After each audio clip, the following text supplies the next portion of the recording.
Ce samedi 25 novembre, Cindy Fabre a annoncé aux candidates de Miss France 2024 quels étaient les noms de celles qui ont obtenu la meilleure note au test de culture générale. Découvrez leur identité. Plus attendu que le nom de l'artiste à l'affiche du Super Bowl ou encore que l'identité du représentant français de l'Eurovision, le nom de la candidate ayant obtenu la meilleure note au test de culture générale de Miss France 2024 a été dévoilé ce samedi 25 novembre en fin de journée.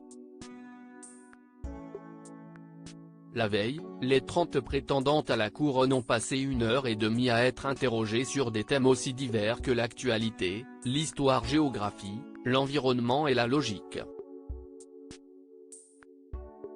Elles se sont même pliées aux règles d'une dictée et ont répondu à une question écrite par les internautes de Télé Loisirs. Dans le hall de l'hôtel de Kourou dans lequel la troupe de l'élection réside le temps du voyage de préparation, Cindy Fabre a annoncé les résultats. Il est vrai que ce test n'était pas facile. La moyenne générale est aux alentours de 30 points sur 60, a informé la directrice du concours. Miss France 2024, qui a obtenu la meilleure note au test de culture générale? La meilleure des Miss régionales a obtenu 42,5 points sur un total de 60. Il s'agit de Adeline Fetter, Miss Alsace. Ça me paraissait être un challenge un peu compliqué et je suis très fière de l'avoir réussi. Je sais que je suis plus attendue que tout le monde parce que j'ai 27 ans. Ça donne du peps et de la motivation, même si je l'aille tous les jours. C'est une sensation qui fait du bien, a réagi auprès de Télé Loisirs la pharmacienne de profession qui avait déjà obtenu la meilleure note au test de culture générale de la promo Miss Alsace 2023. J'espère que je ne vais pas devenir la bonne élève insupportable aux yeux de tous. Je sais que j'ai plein de choses à travailler dans cette aventure comme la danse, le catwalk, la confiance en moi, la sociabilité donc c'est important pour moi, sourit-elle.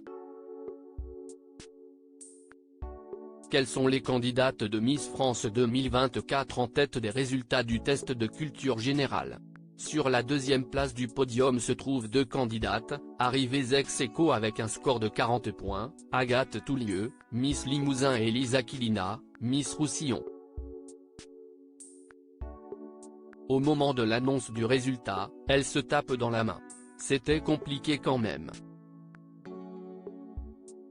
Je sais que je me suis pas mal planté sur la partie environnement, avoue la dernière. Enfin, pour terminer, la troisième place est pour Noah du titre, Miss Champagne-Ardenne, qui a récolté 37 points.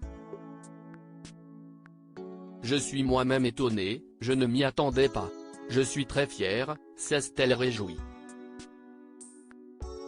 Pour rappel, les résultats du test de culture générale ne sont pas éliminatoires pour l'élection. Toutefois, si le score d'une Miss est particulièrement bas, il sera difficile pour elle de se voir poser la couronne sur la tête le 16 décembre prochain.